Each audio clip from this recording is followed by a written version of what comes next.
Sa mundo ng esports, puspusa na ang paghahanda ng Team Liquid Philippines para irepresenta ang bansa sa Mobile Legends Bang Bang Mid-Season Cup sa Esports World Cup sa Paris.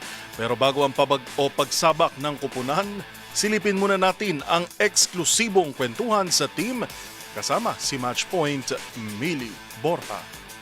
Papalapit na ng papalapit ang pagsabak ng Team Liquid Philippines sa Esports World Cup, kung saan irerepresenta nito ang Pilipinas sa Paris.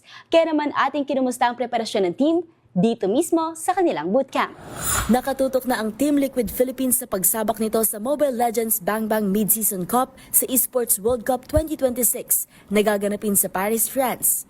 Papasok ang koponan sa torneo bilang kampiyon ng MPL Philippines Season 17 matapos talunin ng Team Falcon sa Grand Finals at maisulat ang kasaysayan bilang kauna-unahang koponan na nakapagkampiyon ng tatlong magkakasunod na MPL PH titles. Maglalaban ang pinakamalalakas na Mobile Legends team mula sa iba't ibang bansa sa MSC na may nakalaang prize pool na 3 milyong dolyar. Gaganapin ang torneo mula July 22 hanggang August 1. Binubuo ang Team Liquid PH ni Carl Cartesi ni Pomoceno, Alston Sanji Pabico, JP de la Cruz, Sanford Benuya at rookie roamer na si Angelo Teddy Valencia. Sa ating pagbisita sa bootcamp ng team, nakakwentuhan natin mismo ang mga manlalaro.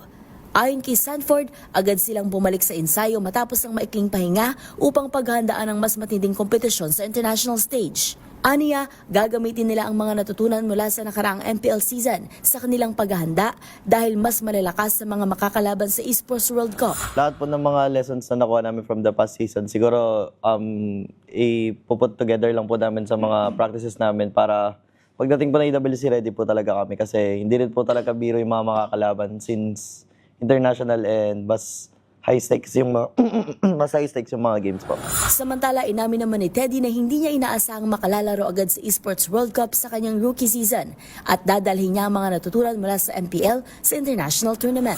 Ayun po, as a rookie, di ko po talaga in-expect na makapunta ako ng NWC and Paris agad. So, sobrang saya po talaga and sobrang excited po. And yun, babaunin ko po yung mga experience and lessons na nakuha ko sa MPL Season 17 dito sa paparating sa EWC sa Paris. Okay, pero may mga tips na ba yung mga teammates mo sa'yo sa pagtapak mo sa World Cup? Opo, meron naman po. Yung like wag lang pong ma-feel yung pressure, parang enjoy lang lagi yung laro and mag-focus lang. Samantala, ayon naman kay Head Coach Rodel Ayon Cruz, confident siya sa talento ng kanyang mga manlalaro, pero hindi aniya ito makakaapekto sa kanilang paghahanda sa torneo. I'm always confident. I think for the rest of them, for Daiki and Snap and also for the boys, we are always confident. But at the same time, that will not affect how we practice and how we prepare. It's always the same. We are hungry for it, so we'll do our best to be the back-to-back champions for MSC as well. At syempre, nag-iwan din ng masaya ang team para sa kanilang supporters. Abangan niyo po kami sa paparating na EWC, mas gagalingan po namin and sana Pinas pa rin po yung mag-uwi ng championship. Pagpatuloy niyo lang kung ano ginagawa niyo and then nga, piliin niyo kung saan kayo masaya and huwag niyo kakalimutan mag-enjoy pero huwag papabayaan ng mga priorities. Bukod sa MSC, kasali din ang women's team na Navi PH sa EWC 2026 na nakapasok na sa semifinals ng 2026 MLBB Women's Invitational Championship matapos masweep ang Team Ray Young mula Malaysia sa knockout stage quarterfinals. Para sa MBC TV Network News, ito si Mili Borja ng DZRH TV, una sa Pilipinas, una sa Pilipino.